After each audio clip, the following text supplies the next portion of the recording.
अच्छा, तो genetic code is a sequence of 3 nucleotides responsible for the selection of one amino acid during translation या protein synthesis. तो 3 nucleotides की ज़रूरत होती है. तो अब इधर देखें, सबसे बड़ा क्वेश्चन मार्क कि why 3 nucleotides? क्यों 3 nucleotides होने चाहिए in a genetic code? Why 3 nucleotides in a genetic code? एक genetic code में 3 nucleotides क्यों होने चाहिए या क्यों होते हैं? तो इधर देखें, अगर हम central dogma of molecular biology पढ़ते हैं, ठीक, central dogma of molecular biology पढ़ा है ना, सेंट्रल डोग्मा. तो इधर देखें, उस सेंट्रल डोग्मा के मुताबिक देयर इज अ डीएनए. ये डीएनए जो है ये ट्रांसक्राइब होती है, आरएनए बनाती है, और आरएनए जब ट्रांसलेट होती है तो उसके नतीजे में बनते हैं क्या? पॉलीपेप्टाइड्स या प्रोटीन्स. ठीक है, क्या बनते हैं? पॉलीपेप्टाइड्स या प्रोटीन्स बनते हैं. लेकिन अगर आप इस चीज को अंडरस्टैंड करें, यहां पर आपकी अटेंशन ज्यादा चाहिए. ठीक, DNA consist of 4 types of nucleotides. Kana? Yes, sir. Okay. And RNA also consists of 4 types of nucleotides. But polypeptide have how many types of amino acid? 20 types of amino acid. You know this? Yes, sir. 20 types of amino acid. जरा इस चीज को understand करें. यहाँ पर मैं जो जुमला इस्तेमाल कर रहा हूँ ये कि 4 types, they are not 4 in number, they may be in millions and billions, but all those million and billions have only 4 types. The same is here. Proteins may have hundreds of amino acids, but those amino acids are only of 20 types. So in case there is a DNA molecule, there is a strand, this is the coding strand, for example. In this coding strand there is A, T, G, C, T, A. This is the coding strand of what? DNA. This is the coding strand of DNA. मैं non-coding नहीं बना, no, sorry, this is the non-coding. This is the non-coding strand, which is the template strand. ठीक है, this is the non-coding or the template strand. अब जब ये transcribe करेगी, जरा बताएं, जब ट्रांसक्राइब करेगी और आरएनए बनेगा, तो उस आरएनए पर यहाँ पे क्या होगा? You know, U, A, C, G, A, U. Okay, so the 4 are responsible for the transcription of 4. 4 are responsible for the transcription of 4. So the thing is very clear. 1 for 1. A for U, T for G for C for G. You know. So 4 for 4. So there is no issue. There is no problem. The thing is very straightforward. मेरी बात समझ रहे हैं ना? अगर हम ये अब पॉलीपेप्टाइड बन रहा है, अगर ये पॉलीपेप्टाइड बन रहा है और यहाँ पर एक अमीनो एसिड, दूसरा अमीनो एसिड, तीसरा अमीनो एसिड, चौथा, पांचवा, छठा अमीनो एसिड, लेट्स से 7, 8. बात सुनिए जरा, क्वेश्चन मार्क की तरफ आ. If U is for one amino acid and let's say that is amino acid number 1, A is for another amino acid 2, C is for another amino acid number 3, G is for another amino acid which is number 4. So A is for amino acid number what? 2, and U is for amino acid number 1. So there are 4 nucleotides for 4 nucleotides for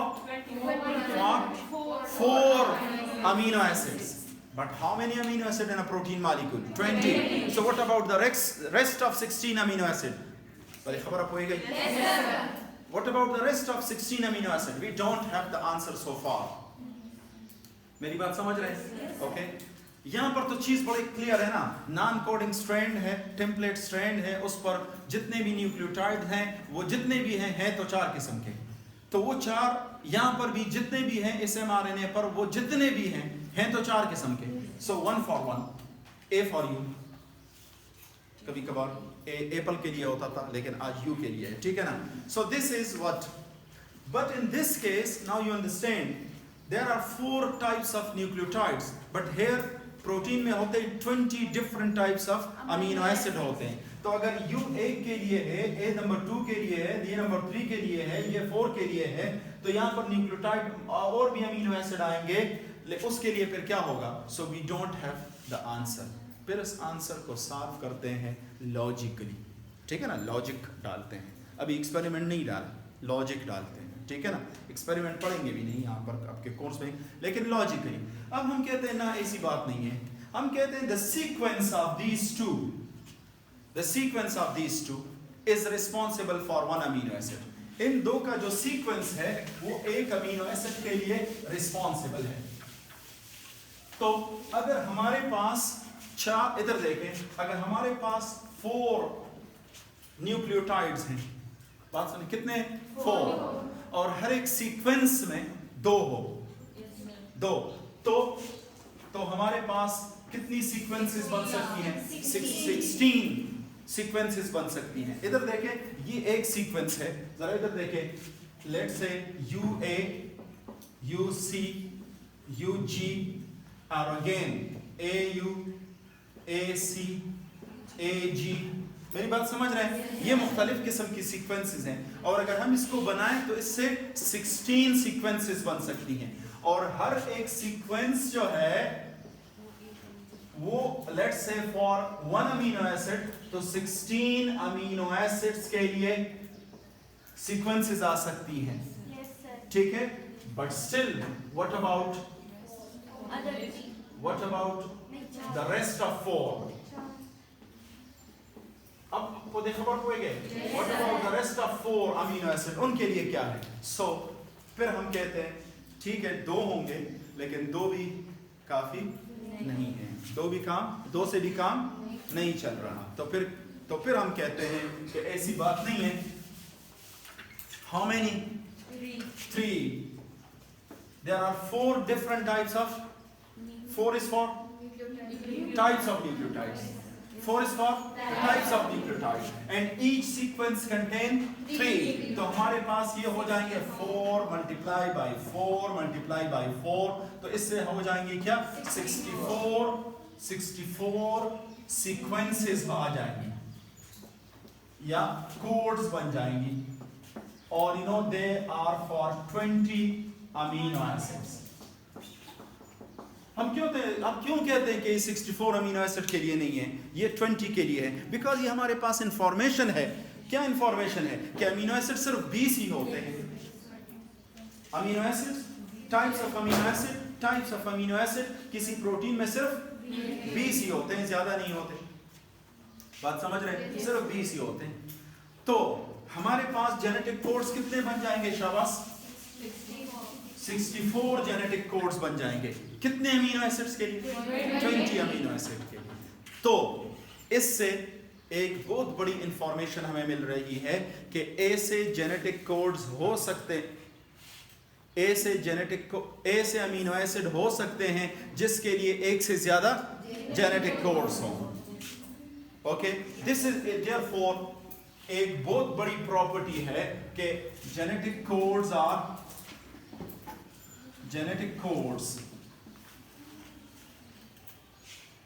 are redundant. This is known as redundancy of genetic codes. आप पूरा लिखें, redundancy of government college, ठीक है ना? redundancy of genetic code, ठीक. ये redundancy of genetic codes, ये what is this redundancy of genetic code? के एक अमीनो एसिड के लिए एक से ज्यादा जेनेटिक कोड्स हो सकते हैं.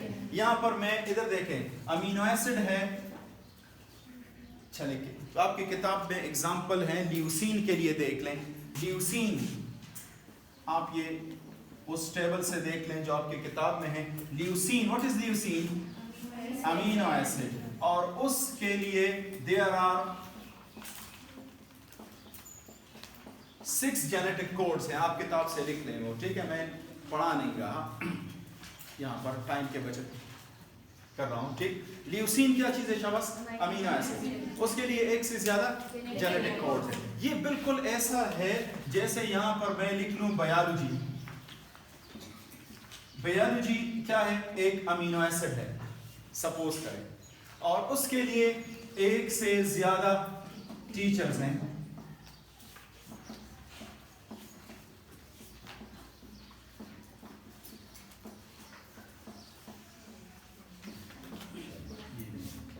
ओके, बायोलॉजी क्या है? Biology is an amino acid. ये जो टीचर्स हैं ये क्या है? These are genetic codes. Okay, एक और प्रॉपर्टी इनकी आ जाती है, फिर उसको हम कहते हैं डीजेनरेशन, डीजेनरेटिव।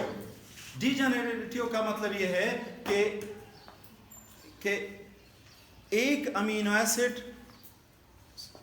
के लिए एक से ज्यादा जेनेटिक कोड्स होंगे, लेकिन कोई एक जेनेटिक कोड सिर्फ उसी के लिए मुख्तस होगा। यहां से आसानी से मैं समझा रहा हूं। ये जितने हैं, these are the genetic codes, they are for one amino acids and they are only for this amino acid, they can't teach anything else. This is known as what? Degeneracy of the genetic code. ये क्या कहलाता है शाबाश? Degeneracy of the genetic code. Degeneracy of the genetic code. ये पूरा जुमला ये होता है कि there may be more than one genetic code for an amino acid, but a genetic code is always for a single amino acid. उसके लिए होगा, ठीक है। ये बेहतरीन एग्जांपल है ये चीज़ कि बायोलॉजी के लिए एक से ज़्यादा टीचर हैं, लेकिन वो ज़्यादा टीचर जितने भी हैं वो सिर्फ बायोलॉजी पढ़ा सकते हैं। तो बायोलॉजी के लिए ज़्यादा टीचर, ये कहलाता है रिडंडेंसी। वो सिर्फ बायोलॉजी के लिए डीजेनरेसी। ये रिडंडेंट जो है ये अंग्रेजी का लफ्ज़ है, और इसको कहते हैं जब एक काम के लिए एक से ज़्यादा लोग हों, इसको कहते हैं क्या? रिडंडेंट। लोग कहते हैं ना मुलाजिमीन रिडंडेंट हो चुके हैं, ज़्यादा बढ़ती शिवीली कार निश्ता खलक बस नास्ती पकुर सोबान ज़्यादा। This is known as what? Redundancy कहलाता है, ठीक। सो ये दो प्रॉपर्टीज हैं। तीसरी प्रॉपर्टी कहलाती है क्या? तीसरी प्रॉपर्टी कहलाती है universality of the genetic code. Universality of the genetic code. Universality of the genetic code के जेनेटिक कोड जो है वो यूनिवर्सल होता है। बैक्टीरिया में, प्लांट्स में, फंजाई में, ओके, एनिमल्स में, ह्यूमन बीइंग्स में, if there is a genetic code for a single amino acid, so that is a genetic code in all these organisms. गद्दे और इंसान सब में जेनेटिक कोड जो है वो एक जैसे हैं, ठीक है ना। so that is known as what? Universality of the genetic code. There are some exceptions. उसकी बात करते हैं कि माइटोकॉन्ड्रियल जीनोम जो है या क्लोरोप्लास्ट की जीनोम में वहाँ पर कुछ एक्सेप्शंस हैं, but in general there is a universality, ठीक है। Universality of the genetic code. तो आपके किताब में जो 64 जेनेटिक कोड्स दिए गए हैं टेबल में, so they are the genetic codes for all the organism, सब में है। फिर जेनेटिक कोड में एक है, this is known as what? Start codon, which is known as what? AUG is a start codon. So the process of translation starts from AUG. हमेशा जो भी पॉलीपेप्टाइड होगा उसकी फॉर्मेशन होगी, तो उसका जो पहला न्यूक्लियोटाइड, उसका जो पहला जेनेटिक कोड होगा वो क्या होगा? AUG. And this AUG is for methionine. ये किसके लिए है? methionine. So AUG is a genetic code and this is amino acid, so this codes for methionine.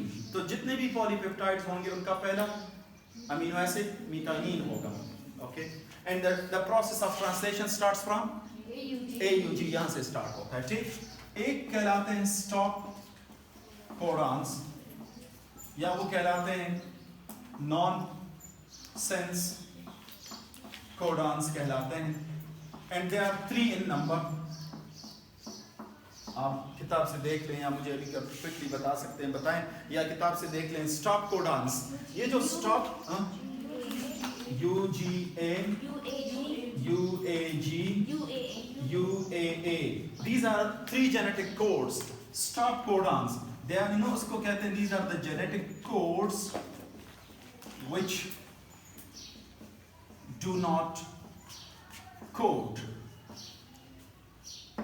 These are the genetic codes which do not code for any amino acid. किसी amino acid के लिए ये coding नहीं करते, ठीक है?